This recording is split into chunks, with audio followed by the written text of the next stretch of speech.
Friends, இப்போ நம்ம தட்டைப்பயிறு சாப்பாடு செய்கிறோம். எப்படி செய்யலான்னு பார்க்கலாம் வாங்க.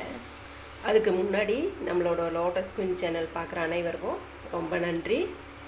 இப்போ எப்படி செய்யலான்னு பார்க்கலாம். இப்போ இந்த குக்கரில் வச்சு எண்ணெய் ஊற்றி கடுகு போட்டாச்சு, பொரிஞ்சிருச்சு. இப்போ வரமிளகாய், கருவேப்பிலை, வெங்காயம் ஒரு பெரிய வெங்காயம்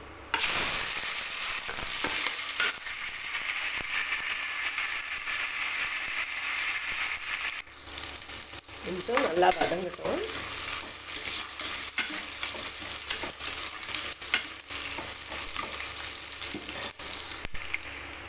இப்போ கொஞ்சம் நல்லா வதங்கிருச்சு. மஞ்சத்தூள் 1 ஸ்பூன் போட்டுக்கலாம். மிளகாய்த்தூள் 1/2 ஸ்பூன் போட்டுக்கலாம். ஏன்னா வரமிளகாய் போட்டுருக்கோம், ஒரு 6 மிளகாய் போட்டுருக்கோம், அதனால் கலருக்காக ஒரு 1/2 ஸ்பூன் போட்டுக்கலாம்.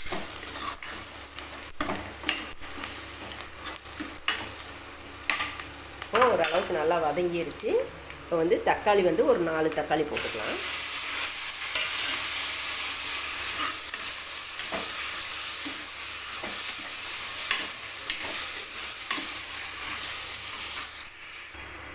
இப்போ தக்காளி ஓரளவுக்கு வெந்துருச்சு. இப்போ சீரகம் பூண்டு போட்டுக்கலாம்.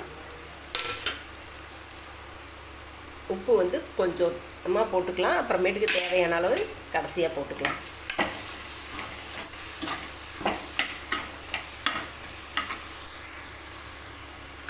இப்போது பெருங்காயத்தூள் 1 ஸ்பூன் போட்டுக்கலாம். ஏன்னா தட்டைப்பயிறு சாப்பாடுங்கிறதுனால அது கேஸ்ட்ரபிள், அதனால் கொஞ்சம் சேர்த்தியே போட்டுக்குங்க பெருங்காயத்தூள். நல்லா வதங்கிருச்சு. இப்போ அரிசி 2 டம்ளரு, தட்டைப்பயிறு 1 டம்ளரு. சரி கம்மியாக போட்டுக்குங்க, பாதிக்கு பாதி. ஏன்னா அரிசி விட டபுள் மடங்கு இது பெருசாக இருக்கும். அதனால் சரி போட்டிங்கன்னா ரொம்ப அதிகமாக இருக்கும், சாப்பிட முடியாது. அதனால் 2க்கு 1 போட்டிங்கன்னா கரெக்டாக இருக்கும். இப்போ தட்டைப்பயிறு கொஞ்சம் ஊற வச்சு எடுத்துருக்கோம். இதே இப்போ ஃபஸ்ட்டு தட்டைப்பயிரை போட்டுக்கலாம்.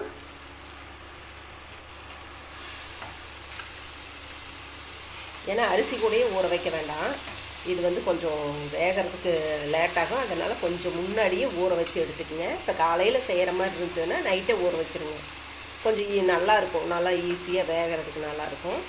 இல்லைன்னா ஒரு 2 மணி நேரத்துக்கு முன்னாடி ஊற வச்சு அப்புறமேட்டுக்கு போட்டுக்குங்க.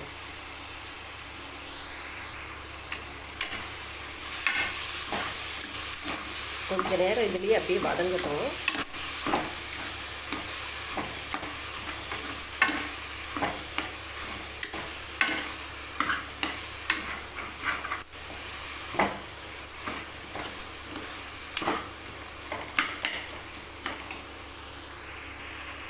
இப்போ நல்லா வதங்கிடுச்சு. இப்போ அரிசியை போட்டுக்கலாம். கழுவி எடுத்தாச்சு. அரிசியை போட்டுக்கலாம். தேவையான அளவு தண்ணி ஊற்றிக்கலாம். இப்போ பருப்பு இதுனாக்கா இது 2னாக்கா 6 டம்ளர் தண்ணி ஊற்றிக்கலாம். கரெக்டாக இருக்குது. அரிசிக்கு எவ்வளோ ஊற்றுறோமோ அதே அளவு பருப்புக்கும் ஊற்றிக்கணும். இப்போது தண்ணி ஊற்றிக்கலாம். 6 டம்ளர் தண்ணி ஊற்றிக்கலாம்.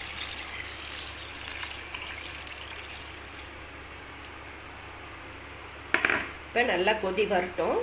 அது வரைக்கும் திறந்தே இருக்கட்டும். நல்லா கொதி வந்ததுக்கப்புறம் மூடிக்கலாம். இப்போ தேவையான அளவு தண்ணி ஊற்றியாச்சு. இப்போ கொதி வர கண்டிஷனில் இருக்குது. ஒரு கொதி வந்தோடனே மூடி ஒரு விசில் விட்டு எடுத்துக்கலாம். விசில் வந்துடுச்சு. இப்போ விசில் வச்சுட்டு எடுத்துக்கலாம்.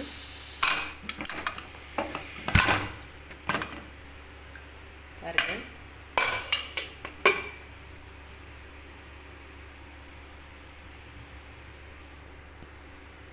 தட்டைப்பயிறு சாப்பாடு சூப்பராக ரெடி ஆயிடுச்சு.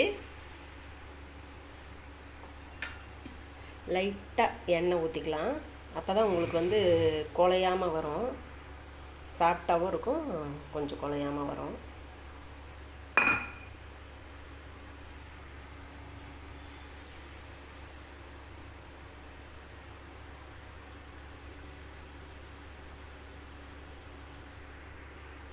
இந்த மெத்தடில் செஞ்சு பாருங்கள். செஞ்சு பார்த்துட்டு மறக்காமல் கமெண்ட் பண்ணுங்கள், ஷேர் பண்ணுங்கள், பெல் பட்டனை கிளிக் பண்ணிக்கோங்க.